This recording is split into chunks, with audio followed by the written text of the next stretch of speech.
Hi అండి. నమస్తే. Welcome to Roja's kitchen. ఈరోజు మన రెసిపీ బెల్లం రవ్వ లడ్డులండి. బెల్లంతో పర్ఫెక్ట్‌గా టేస్టీగా ఈ రవ్వ లడ్డులు ఎలా చేయాలో పక్కా కొలతలతో చెప్పబోతున్నానండి. జనరల్‌గా రవ్వ లడ్డులు తక్కువ రోజులు నిల్వ ఉంటాయి కదా! కానీ ఈ వీడియో చూసి మీరు ఈ విధంగా రవ్వ లడ్డులు చేసుకుంటే అట్‌లీస్ట్ 2 మంత్స్ అయినా ఈ రవ్వ లడ్డులు పక్కాగా నిల్వ ఉంటాయి. అలాగే ఈ వీడియోలో మనం రవ్వ లడ్డులు చేస్తున్నప్పుడు ఒకవేళ రవ్వ గట్టి పడితే మనం ఏం చేయాలో ఈ వీడియోలో చెప్పానండి. సో ఈ వీడియో పూర్తిగా చూసి పర్ఫెక్ట్గా రవ్వ లడ్డులు చేసుకోండి. ఫస్ట్ స్టవ్ మీద కడాయి పెట్టుకోండి. కడాయిలోకి 1 టేబుల్ స్పూన్ దాకా గీ వేసేసుకోండి.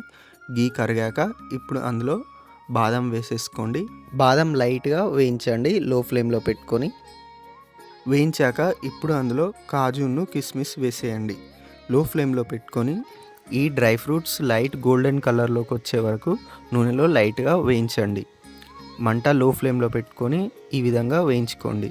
వేయించాక ఇప్పుడు ఈ డ్రై ఫ్రూట్స్ని తీసేసేయండి. తీసాక ఇప్పుడు ఇందులో 1/2 టేబుల్ స్పూన్ గీ వేసేసుకొని ఇందులో 1 కేజీ బొంబాయి రవ్వను వేసేసేయండి.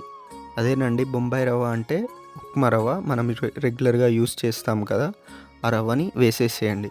వేసాక మంటని లో టు మీడియం ఫ్లేమ్లోకి అడ్జస్ట్ చేసుకుంటూ ఈ రవ్వని బాగా కలుపుకుంటూ వేయించండి.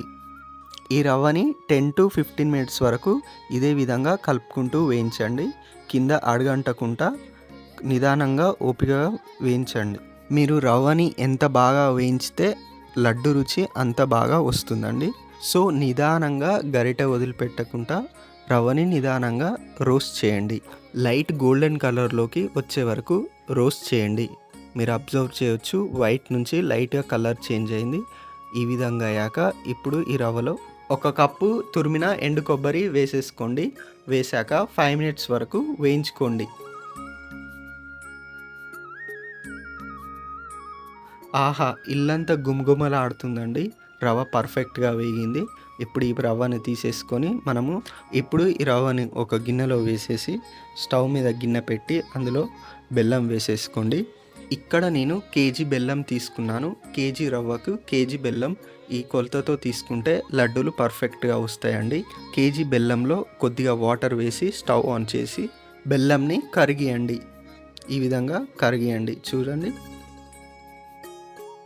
బెల్లం కరిగాక ఈ గిన్నె తీసేసుకొని మరొక గిన్నె తీసుకొని అందులో ఈ బెల్లం వాటర్ని వడపట్టించుకోండి. ఫిల్టర్ అవుట్ చేసుకోండి. ఈ విధంగా చేస్తే బెల్లంలో ఉన్న చెత్త చెదారం అన్నీ వెళ్ళిపోతాయి. చేశాక స్టవ్ ఆన్ చేసుకొని కలుపుతూ పాకం పట్టియండి. ఇప్పుడు పాకం ఎలా రావాలో చూపిస్తాను చూడండి. ఈ విధంగా ప్లేట్లోకి వేసినప్పుడు ఈ విధంగా ముద్దగా ఉంటే సరిపోతుంది. ఇంకెక్కువ అవసరం లేదు. ఈ విధంగా ఉంటే సరిపోతుంది. ఎమ్మటే ఈ విధంగా అవ్వగానే ఎమ్మటే ఇందులో డ్రై ఫ్రూట్స్ను యాలకుల పొడిని వేసేసి కలపండి. కలిపాక ఇప్పుడు ఇందులో ముందుగా వేయించి పెట్టుకున్న రవ్వని కూడా వేసేసుకోండి.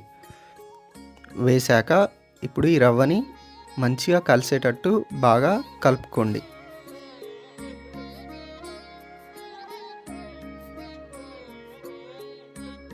బాగా కలిసేటట్టు కలిపాక ఇప్పుడు ఇది గోరువెచ్చగా అయ్యే వరకు వదిలిపెట్టండి. గోరువెచ్చగా ఉందండి. ఇలా ముట్టుకుంటే మనం ఈజీగా లడ్డూలు చేసుకునేంత వేడి ఉంటే సరిపోతుంది. బాగా చల్లారితే లడ్డూలు రావు, గట్టి పడుతుంది. లైట్గా వేడి ఉన్నప్పుడే ఈ విధంగా చేతిలోకి లడ్డు తీసుకొని చూపిస్తున్న విధంగా చేసేసుకోండి. ఈజీగా లడ్డూలు వచ్చేస్తాయి.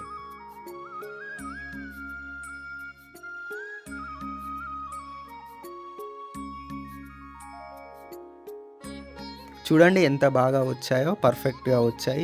ఇదే విధంగా మిగతా లడ్డూలు కూడా చేసేసుకోండి. ఒకవేళ రవ్వ చల్లగా అయ్యి లడ్డూలు రాకపోతే ఈ రవ్వని స్టవ్ ఆన్ చేసి రవ్వని స్టవ్ మీద పెట్టి రీహీట్ చేసేసుకోండి. మళ్ళా వేడి అవుతుంది కదా, దాంతో ఆ వేడితో మళ్ళా చేసేసుకోండి. ఈ విధంగా లడ్డూలు పర్ఫెక్ట్గా చేసేసుకోండి.